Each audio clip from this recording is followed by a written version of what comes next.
Hĩndĩ ya kĩgomano gatagatĩ ka mũtongoria wa bũrũri Uhuru Kenyatta na atongoria rũhonge-inĩ rwa onjoria kĩũmbe nĩruo KEPSA, ũrĩa ũgũthaganĩtio thingira-inĩ wa iregi na muoroto wa gũkindĩra mĩthingi ya gũkĩria rũhonge rwa iganda, minista wa hinya Charles Keter nĩanĩrĩire kũgũithio kwa marĩhi ma thitima na mũigana wa thendi 9 o harĩ megawatt. Nĩguo gũtigĩrĩra rĩanĩrĩra rĩathingatithio, Keter nĩanĩrĩire ũrugũria wa ica ikuhĩ wa megawatt 310 cia thitima ya rũhuho kuma Turkana, megawatt ingĩ 400 cia thitima ya maĩ-inĩ kuma Ethiopia, hamwe na megawatt ingĩ 55 cia thitima ya solar kuma ceceni-inĩ ya Garissa. If today we remove all the thermal power plants, the net effect from our 2,400, you remove 700 will be 1,700.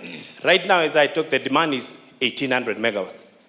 Therefore, we'll have blackouts. President Uhuru ũrĩa gũtabaragira mũcemanio ũcio nĩarutire rĩtana kũrĩ rũhonge rwa iganda gũtema itemi rĩaguo na nĩguo kũgucĩrĩria aigithia aingĩ kuma ituri ciothe cia thĩ. We are competing against the globe. We are competing against our own neighbors.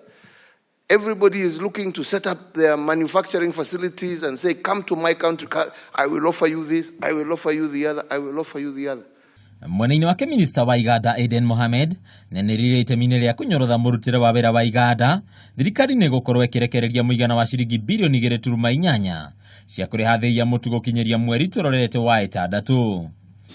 Another 1 billion shillings will be made available between now and the month of June. The 1.8 billion will be made in the next financial year, which is starting 1st of July. Rĩanĩrĩra rĩa kũgũithia marĩhi maya rĩũkĩtio rĩrĩa iganda ikoretwo ikĩmathĩra umithio mũnene wa marĩhi ma thĩ ma thitima na gĩcunjĩ kĩa 50 harĩ 100 kuma thaa 4 cia hwaĩ-inĩ nginyagia thinacara cia kĩroko, kũrũmĩrĩra watho ũrĩa warutirwo nĩ president mũthia-inĩ wa mwaka mũthiru arĩkia kwĩhĩtithio. Handũ-inĩ ha metha ya Onjoria ya Kameme TV, rĩtwa rĩakwa nĩ Bataru wa Mwangi.